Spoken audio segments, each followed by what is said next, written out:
Identity brought us Facebook and Google. Will privacy bring us more like Netflix and Spotify? Welcome to Tech First with John Koetsier. So, the history of advertising recently, especially, has been one of identity, specifically knowing identity on a granular way across websites and apps. That's changing. The third party cookie is dying, and Apple's identifier for advertisers is going opt in. We'll talk a little bit more about that shortly. Question though is, what does that mean for the future of advertising, and what does it mean for the ad-supported services that we've all come to enjoy?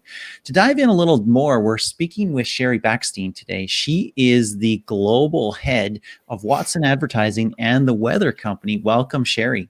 Hi, John. How are you doing? I'm doing well, thank you. Thank you for joining. Really appreciate it. I mean, we got to start here, Sheri, because the big news has been that Apple in iOS 14 is taking away the IDFA. It's getting opt-in on a per app basis with a pretty scary message. And people thought, that's going to result in very low numbers opting in. But this morning, they just kind of mentioned that, hey, we'll let that slide for a little bit. Yeah, I think publishers, ad companies, networks, they're definitely breathing a little sigh of relief today, no doubt about it. But I think, look, the change that Apple's making, which I agree with, by the way, it's a big change. And so giving the businesses time to prepare, I think, is the right thing to do. After all, we are their customers. And so I think, it's a good change. Doesn't mean we should be preparing for it because it's going to happen. Yes. But I think it's great that they give a little bit more time, to figure out solutions. Excellent. Maybe set the stage a little bit for those who may not know what the IDFA is, or something on the Android side, the GAID or something like that, how that's been used and why that's being pulled back. Yeah, absolutely. So there are identifiers that help you to identify, a device, or in some cases, a behavior of a person. So from an advertising perspective, it's, the more information that an advertiser has on a user, the more they can decide, is that the user that I really want to target? Is that the user that is going to, be more open to seeing my advertisements? And so the targeting is extremely important for anybody who underwrites their services through advertising. Excellent. Yes. So question then is, we know that's going away at some point. Apple's slowing that down. There's a grace period. But what's the overall trend around privacy and advertising right now? Yeah, so the trend is around transparency and control, right? It's giving users the ability to take the information that is theirs and figure out what they want to share with a publisher, with an advertiser, and having that control over it. So I think that is a really good thing. If, after all, it is their information. And so I think there's just a real big opportunity for tech companies and publishers to increase privacy collectively. And I think you're starting to see that with the changes that Apple's doing. Google is to follow. And then, of course, there's been all the legislation around it, too. Exactly. So from a marketer point of view, you could see in the past, and to some extent still today, obviously, with a third-party cookie, where somebody maybe has been in the past, what websites they tend to frequent. Maybe you could determine from that what they're interested in. You might be able to determine some things around affluence level or something like that. And you could do similar things with the IDFA on iOS or iPhone, and you can do similar things with the Google identifier for advertisers as well, the GAID. As those start phasing out, and of course, Google hasn't said anything about the Google Ad ID yet, but as those start phasing out, or they become more opt-in, or the transparency that you're talking about happens, we see more things like GDPR. What kind of targeting options are left? So I really think, frankly, the advertising industry really needs a new backbone. And I really think that backbone is going to be AI, because AI can allow, it's augmenting that human process, that human thought. So it can be predictive, it could recognize patterns, and it can actually use a massive amount of data to create insights for marketers and for publishers. So then they can connect with their audiences. And so I think that is going to be a real pivot in our industry, to use a technology like that isn't dependent on identifiers or cookies. Can you go into some more detail? How does that work then? So, you can create different products that can do different types of targeting using AI. So it can be more predictive in nature. You can look at the behavior that maybe your user on a publishing platform does, and you can create segments around them, but without collecting any personal information. And so the power of AI is going to be really strong, whether you're creating creative type of solutions, you're creating solutions around data. I mean, there's more data now than ever, and it's really hard to process a lot of data. AI allows you to do that, all that unstructured data, to make better sense of that. So having solutions that have that as a backbone, I think are really important. The other thing is, AI at its core is meant to not have bias, which today, especially with things that are going on, in our world, that's really important. Now, the AI has to be of quality, so not all AI is, equal. But as part of IBM, AI is one of our 2 core competencies. So we are really going to make a really strong pivot and a leadership role here in helping to create some of those solutions. So that sounds really interesting. And of course, you're not just leading Watson Advertising, you're also leading the Weather Company, which is a major publisher, right? A very, very, huge, huge spread. So what I'm hearing you say is that the AI is looking at people, their behavior, the context of what they're doing as well on a platform. So you're mostly talking first party data. Is that correct? Yeah, definitely first party data, but let's look at something like social. And so social influencers, it's a really beneficial tool for marketers and advertisers, but finding that right influencer can be really challenging. So maybe as a company, you know about a handful of them, right? But what AI can do is it can look at all those conversations of those influencers, and it can make the right match that's brand safe. And so that's a way that an AI solution can be used off property as well, looking at all of that data, and helping a brand to pick the right influencer through either tone or sentiment or the content that they share. Very, very interesting. It's a different approach. Love Mhm. it. Let's talk a little bit about ad-supported services. And of Sure. course, we know we have a rich array of services. I'm just talking from a consumer perspective today. That we use every day. You might use Gmail, you may not. Mhm. You might use Google, Yeah. DuckDuckGo. You might use Facebook or other social networks, other things like that. TikTok, even, which is in the news a lot recently. All of those are freely available Mhm. and ad supported. How are they impacted by these changes in the ad ecosystem and ad technology? Yeah, so definitely will be an impact as far as being able to target those users if they don't have some alternative solutions. So I think that that's important.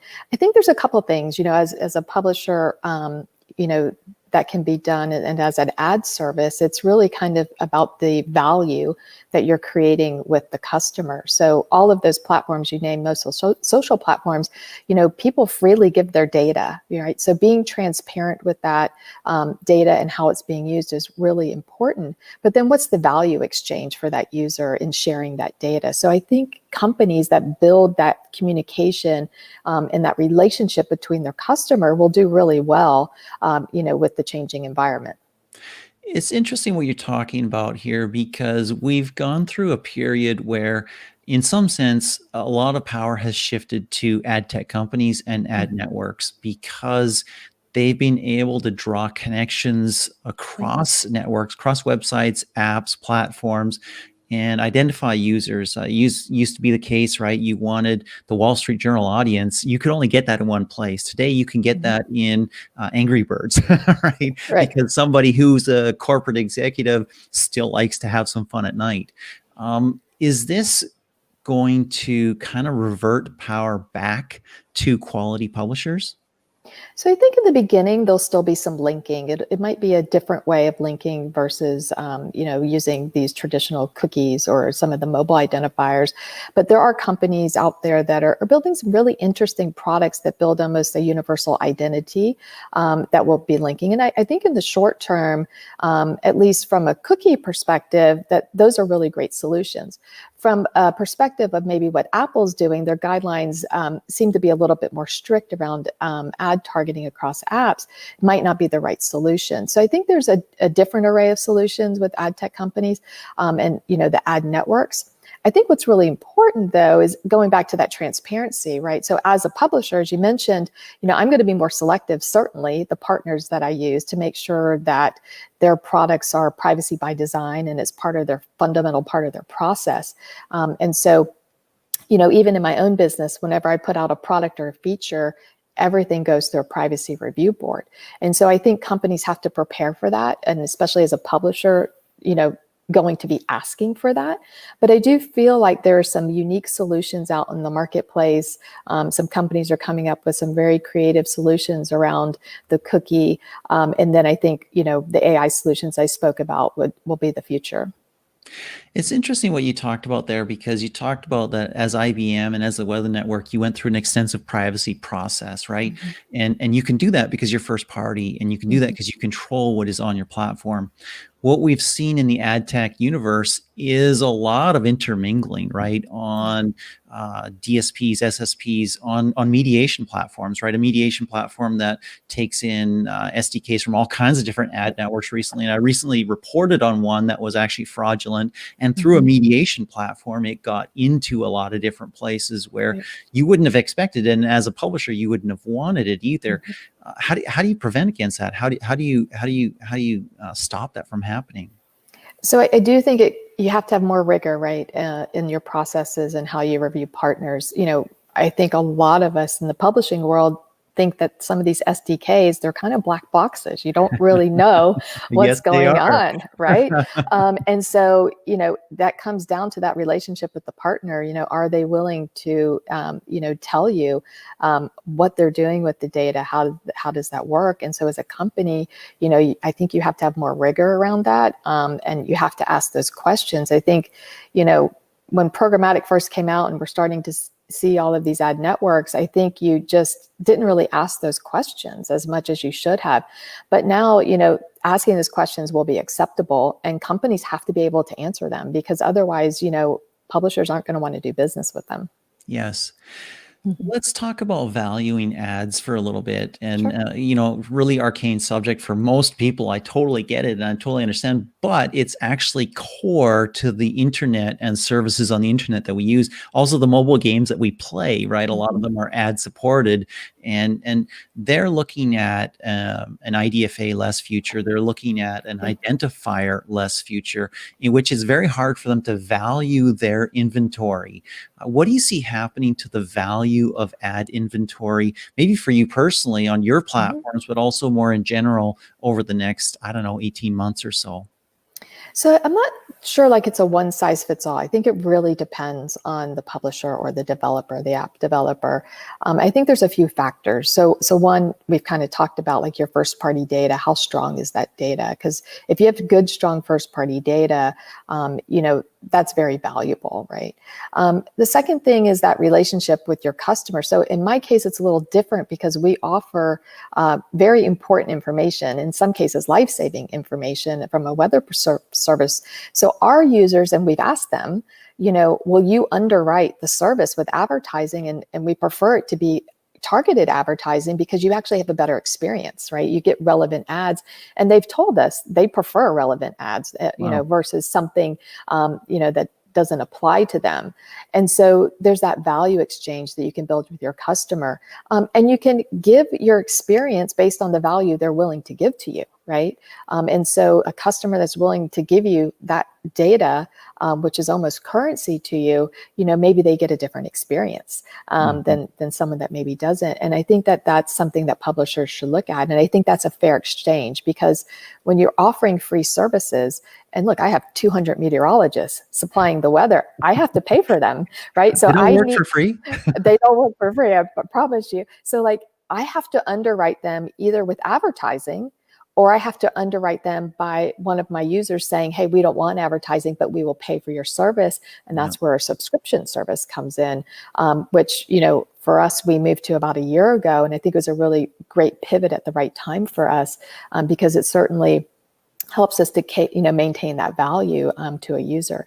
So I think it really kind of depends on, some of the mitigation that publishers are putting in place now. And hopefully people are looking at this very seriously and have been preparing for it. We've been preparing for it for quite a while now in building out these AI solutions as well.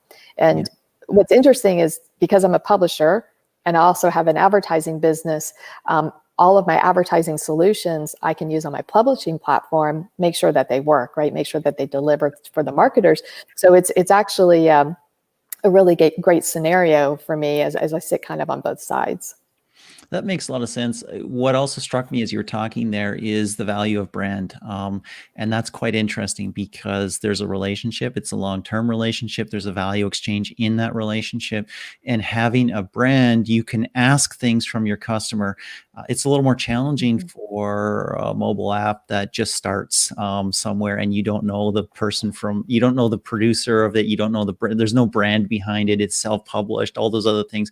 Much harder to say, yes, I trust you. Yes, I know you. And I will give you that data that you're asking for. That's an interesting scenario there. I wanted to ask as well, you talked a lot about AI and you talked a little bit about what you're doing at Watson Advertising. Talk to me, what's the future look like for Watson Advertising?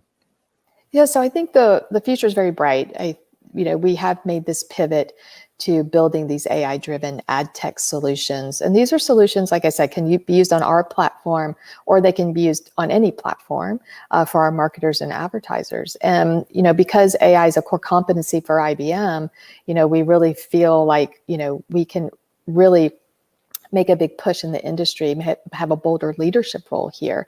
And, as IBM, we've transformed other industries, banking, insurance, using AI. And so we think the time is right now for the advertising industry, as programmatic is definitely being stressed by these changes. So it's really almost like this new category of advertising will rise, and we think that could be AI. Excellent. Excellent. Well, Sheri, thank you so much for spending this time. I really do appreciate it. Yep. Nice to see you, John. Take care. Absolutely. For everybody else, thank you for joining us on Tech First. My name is John Koetsier. I appreciate you being along for the ride. There'll be a full transcript of this podcast in about a week at johnkoetsier.com. The podcast will appear on the Tech First podcast almost immediately, and the story on Forbes will come shortly thereafter. Of course, the video is always available on my YouTube channel. Thank you for joining. Hey, maybe share with a friend. Until next time, this is John Koetsier with Tech First.